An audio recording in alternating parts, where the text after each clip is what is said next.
She's back, right? I promised you at the end of last one that she did that we were going to talk about something a little differently. A lot of you may know or may not know, I guess. Don't know how you haven't, because maybe you haven't lived on social media. But Sarah is also the founder of Cash's Crew Rescue, which, yes, I am the treasurer of. And yeah, we are going to be talking about that from a nonprofit perspective. But we wanted to bring a different episode to you that we've never done our 12 Days of Giving before. And that is specifically talking about nonprofits. Not only what a founder has to go through, not only all of the things that we have to go through in a nonprofit, but also like the emotions behind it and always looking for the next donation and the things that we have to go through. So sit down, everybody. We're going to go through nonprofits. For those that are nonprofits or know of nonprofits, maybe you'll learn something, maybe you won't. However, I know at the end of this episode, what you're going to realize is that it is tougher than you think for the nonprofits, not just about asking for money. There's a lot of things that go through it too. So Sarah, welcome. And I'm welcoming Cash Crew as well. Let's go from the beginning with you a little bit on this. Where did it come from to have a rescue, think about saving donkeys, and then how that developed into like, yeah, let's do a nonprofit because that's a small undertaking? It is a very small undertaking. You know, it's been a crazy story, a crazy ride, but I think it's such an important story to share because I don't think anyone's born thinking, I want to do a nonprofit. And I certainly never had an idea that I wanted to do a nonprofit saving donkeys. Like that was never on my life's plan, but here we are, and it's the best thing ever. So, 2 years ago, in a few weeks, it'll be 2 years. We had a farm in Florida. My husband, Rick, and we had a farm in Florida. We were, your hobby farm people. We were having the cute little animals. We bought a couple donkeys and we thought, hey, let's breed some animals. Let's make a little side hustle. Why not? We love them. Other people will. So we bought a couple donkeys, fell in love, and one of our donkeys got pregnant and went through the pregnancy. And all of a sudden, one morning, we were out walking in this random part of the farm, and our donkey had given birth, and we witnessed her trying to essentially, can I say it here? Or I won't flag the word. Okay. We saw her essentially trying to kill her baby, stomping, kicking, just going berserk. I ran in. Rick hadn't seen that part yet. He ran in to get a camera. I ran up, grabbed the baby, threw it in my coat. She started trying to attack me. Rick came back, cut the umbilical cord. We ran in the house, and such the story began of Cash. We basically raised him in the house like a baby and fed him bottles every 2 hours, took him out to go to the bathroom, you name it. And he became very famous on social media because who raises a donkey in their house? And he was very full of life and mischief and craziness. But what happened was we started really researching how do we raise a donkey and donkey behavior. And I found out how mistreated, abused, and just about the slaughter industry in our country. And it's America's dirty little secret what happens to donkeys and horses. And I had fallen so deeply in love with donkeys, I was absolutely horrified. And Stoy knows me very well. I have a very large bleeding heart to my detriment. And right then and there, I'm like, we're not breeding them, we're saving donkeys. So we took a leap of faith. We saved 4 donkeys and we brought them in from Oklahoma. They were about to go to slaughter. It took months before they would let us touch them, but every night we'd go sit with them, and it just became this kind of beautiful practice of showing them to trust us. And now they're like little lap puppies, but they got to trust and love us. And that experience was so profound, to take something that is absolutely broken, and show it a new life and getting that trust and love. It was the most incredible feeling I've ever had. I'd put it right up there with giving birth. It was amazing.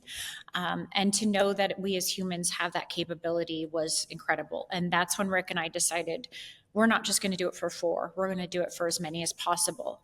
So poor Stoy, we gave him a heart attack and told him, we're going to sell everything. We're going to buy a giant farm in Tennessee and become a rescue. And I think Stoy was ready to come and find us and tie us up and stick us in a closet and say, don't you dare say those words to me. But I am a very stubborn, bound, and determined person, unfortunately. And through a series of miracles, we made it happen, and we got here. And We are now in Tennessee.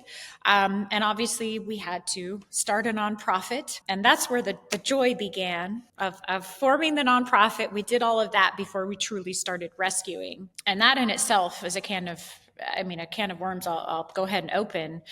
I knew we wanted to do it the right way. I had a great mentor, Peaceful Pastures Donkey Rescue. I had picked their brains. How do we do this? How do we set it up? And obviously, the first thing that I knew we needed to do was become a nonprofit, because obviously, yes, we have our own business, but there is no way on earth that we could float all of this with our business and do it on the levels that my bleeding heart wanted to do. So here's where I will say Stoy was worth his weight in gold.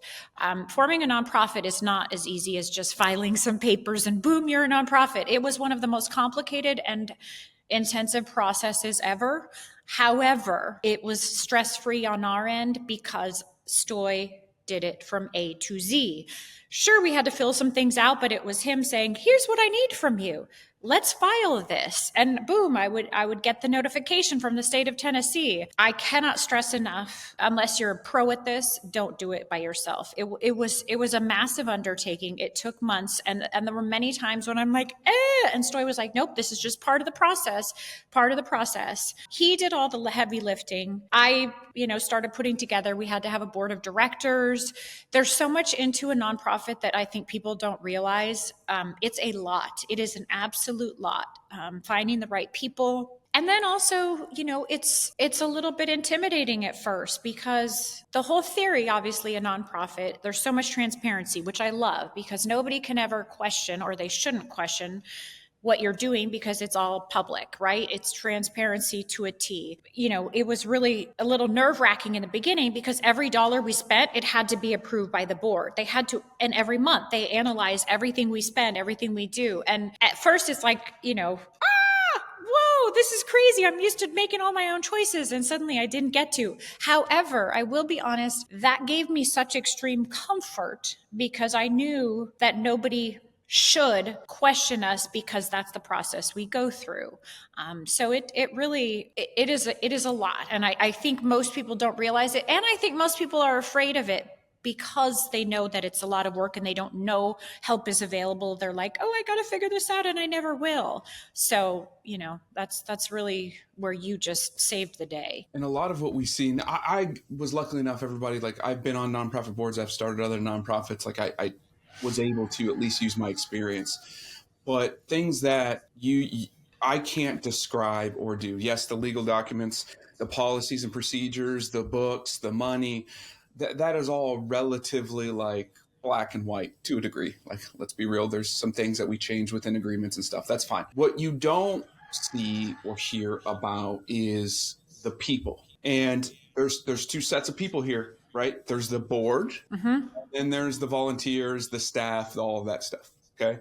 So managing people is one of the hardest things, I think, on this planet to do. And even within a year, although CCR is not a year old yet, right? Come February, which, by the way, is my birthday and Cash's birthday. I think this is why it works so well.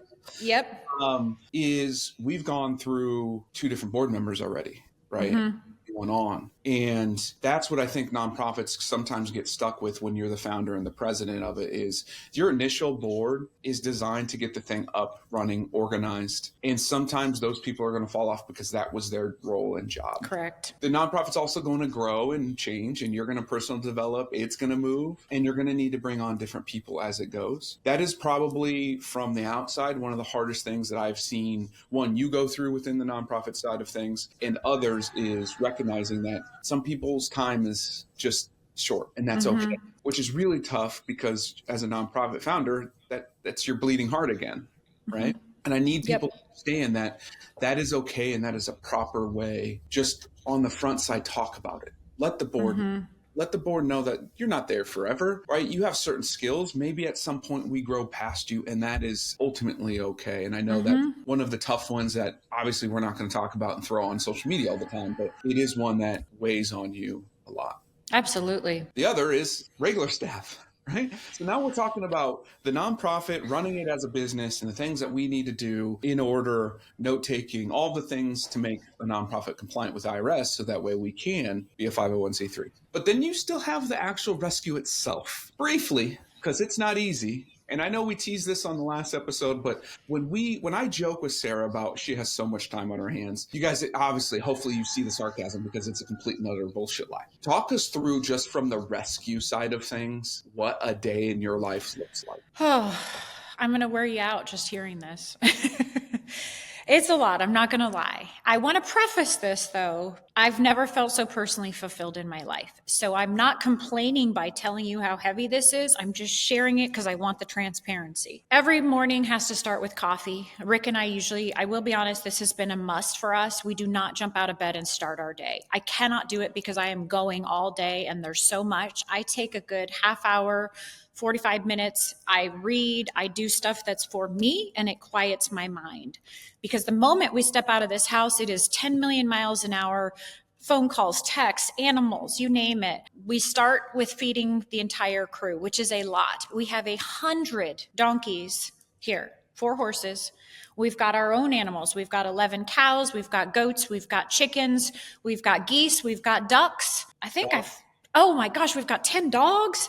I mean, it is like a literal zoo here. And it's a lot because the care of these animals is the most important thing for us. And so it's not just, oh, say hello. It is preparing special feed for all the horses because they were so severely neglected. Like rescue isn't perfect animals. We have the damaged, the broken, the starved. So everyone has special needs. Everybody has special feed.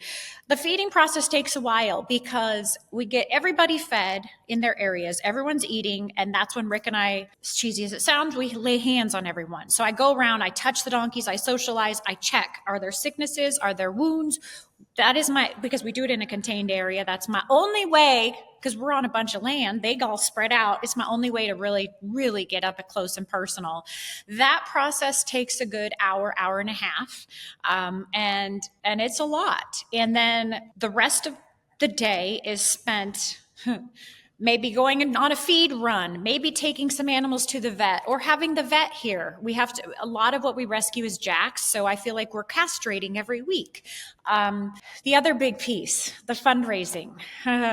Obviously nonprofits don't fund themselves, and we've got a lot of mouths to feed, and we've got a lot of expensive mouths to feed. And again, it's really important for us that they are doing better in life. So we feed them well. It is all very expensive. Stoy figured out, because he's got that great brain, it costs us $4 a day per donkey. We've got 100. That's $400 a day. That's $2,800 a week. See, I can do a little math.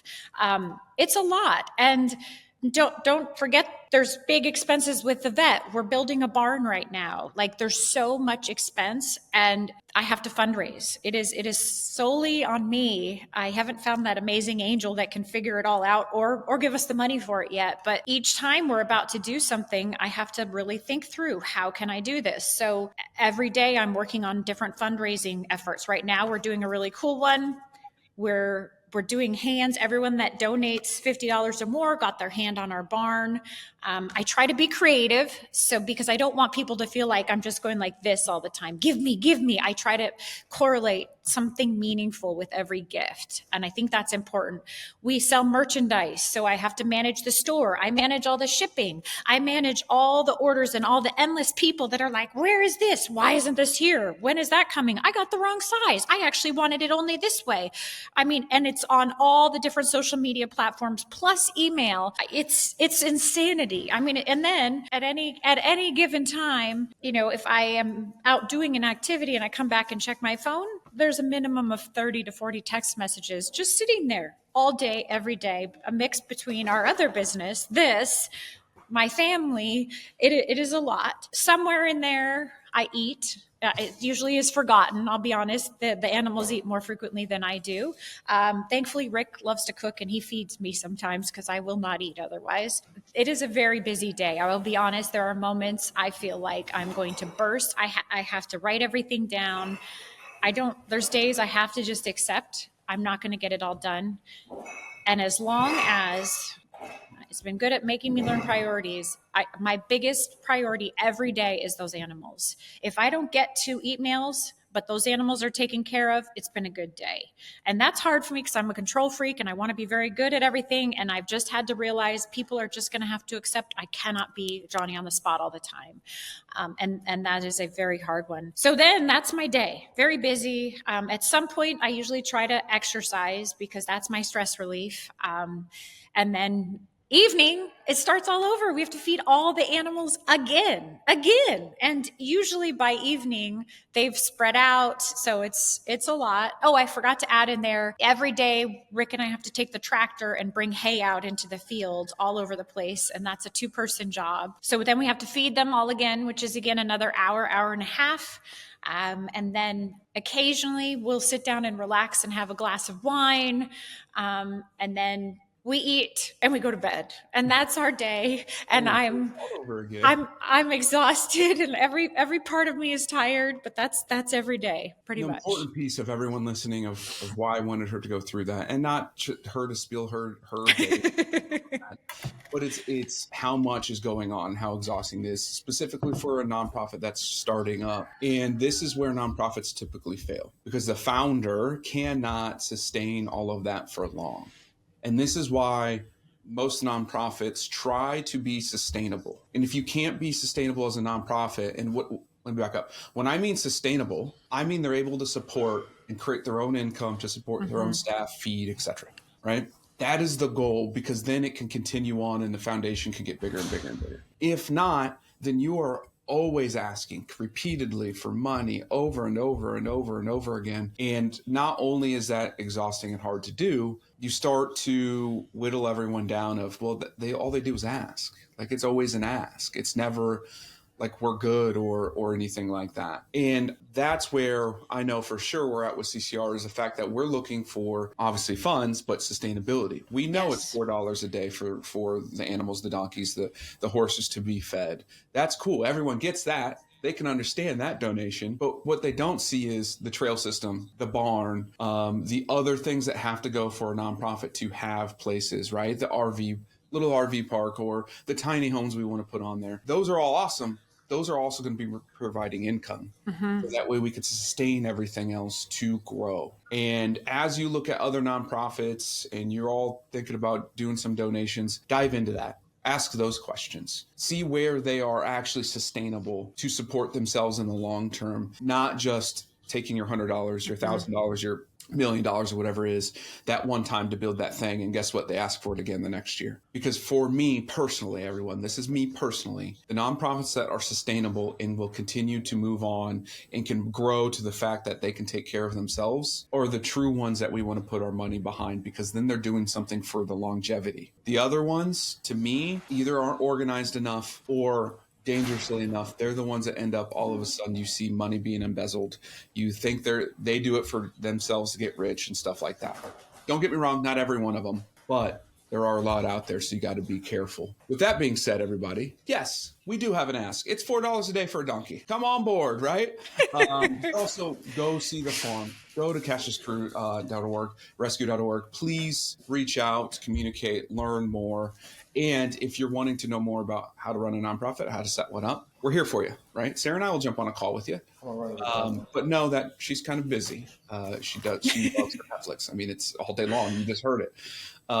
So please reach out and do what you can. Sarah, is there anything I missed or that you want to ask for during this holiday season? You covered it all. I just think it's so important. I do want to say, as much as we talked about kind of the challenges and how heavy and hard running a nonprofit is, it is the most rewarding experience ever. To truly be doing good feels great. To be affecting other people, to be doing all of this, it is amazing. It is, I know this, I'm not trying to be religious, but I feel like it's God's work. It's what we're meant to do as human beings. And yes, it's heavy. Yes, it's hard. Would I do it again? 10 million times over.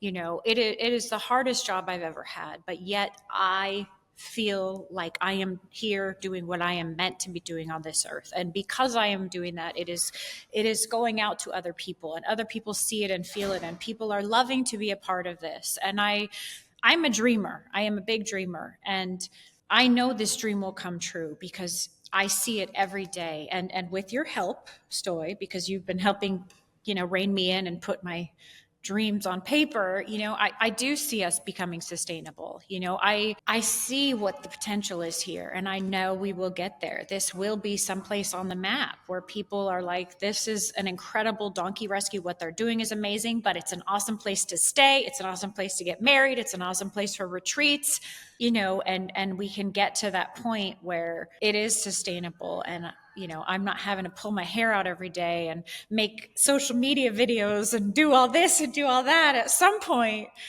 hopefully, I'll just get to be and just run this and just enjoy what we've created and make it even better. So don't be afraid of it. Don't let what we said scare you. Just make sure you've got someone like Stoy, because it really just makes the biggest difference in the world. It really does. Knowing you have someone that has your back, that's not going to let you fall, that's not going to let you fail, it's huge. It is the thing we all need in life, but especially with such an undertaking like this, you have to have it. Like, yes, I have Rick. He's a great partner. He's a great husband, but we would not be here without Stoy. And I do not say that lightly. I'm not just trying to blow up his head.